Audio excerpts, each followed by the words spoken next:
Hello everyone, welcome to my new video.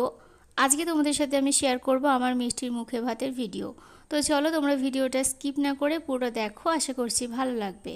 ভিডিওতে তোমরা দেখতে পাচ্ছ মিষ্টি প্রথমেই মাছের মুড়ো খাচ্ছে। তো প্রথমে পায়েস খাওয়ানোটা দরকার, তো সেটা কিন্তু খাওয়ানো হয়েছিল, তবে সেই ভিডিওটা ক্যাপচার করা হয়নি কারণ আমি রুদ্র প্রচণ্ড ব্যস্ত ছিলাম আর কেউ ছিল না সেরকম ভিডিওটা করে দেওয়ার মতো। তো সেই জন্য তারপরে রুদ্র আসার পর থেকে এই ভিডিওটা কন্টিনিউ করা হয়েছে, তো তাই জন্য অল্প করে তোমাদের সাথে শেয়ার করছি ভিডিওটা।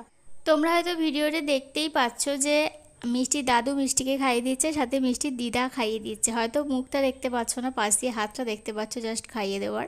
তো এখানে একটা কথা বলে রাখি, যখন ও দিদা ওকে খাইয়ে দিচ্ছিল তখন আমার শাশুড়ি বলছিল যে দিদা কেন খাওয়াচ্ছে, দাদু তো খাওয়ানোর নিয়ম। তো দাদু তো প্রথমেই খাইয়ে দিয়েছে, তাই জন্য আমি মনে করি যে দাদু দিদা দুজনেরই খাওয়ানো উচিত।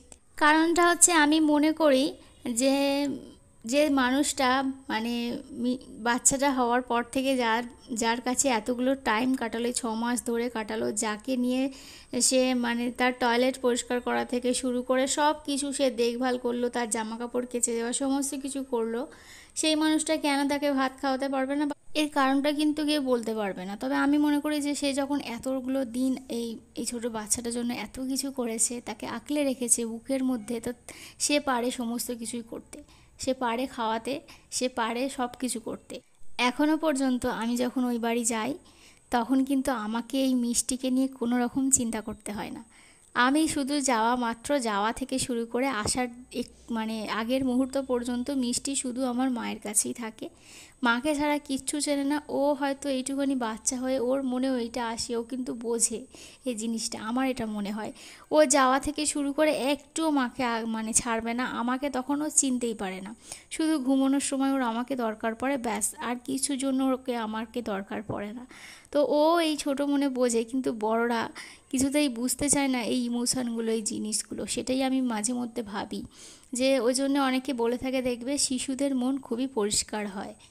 তোমাদের কাছে এই ভিডিওটা হয়তো অনেকটাই সাধারণ মনে হবে, কারণ তোমরা এতদিন ফেসবুকে দেখে এসেছো যে কত রকম রং চঙের জিনিস দিয়ে আর কি মানে ঘর সাজানো হয়, সমস্ত রকম মানে বড় বড় আয়োজন করে বাচ্চার ভাত করা হয়, বাচ্চার জন্মদিন পালন করা হয়। সেগুলো তোমরা আমার ভিডিওতে কখনোই দেখতে পাবে না। তার কারণ হচ্ছে আমরা খুবই সাধারণ, আমরা মধ্যবিত্ত পরিবারে থাকি, আর আমাদের অতটাও টাকা পয়সা এখনও পর্যন্ত ভগবান দেয়নি। আর যদিও বা দিয়ে থাকে তাহলে এই টাকাগুলো আমরা ওই সব খরচা করে অপচয় তো করবোই না। হ্যাঁ, এগুলোকে অপচয় করা বলা ছাড়া আমার কিছু মাথায় আসে না সত্যি।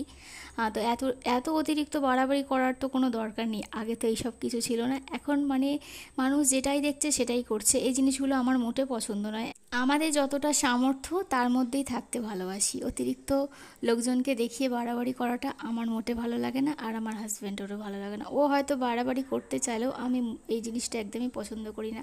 এর বদলে আমার মনে হয় কি আমার মেয়ের ভবিষ্যতে কাজে লাগবে টাকাগুলো জমিয়ে রাখি। আগে এগুলো নিয়ে ভাবতাম যে লোকে কি বলবে, অনুষ্ঠান করছি না, এমনি ছোট করে সমস্ত কিছু করে নিচ্ছি বাড়িতে। এটা কিন্তু লোকে কি বলবে এই জিনিসটা ভাবা যেদিন থেকে বন্ধ করে দিয়েছি সেদিনকে না, সত্যি বলছি, সেদিন থেকে আমরা দুজনে ভীষণ হ্যাপি আছি।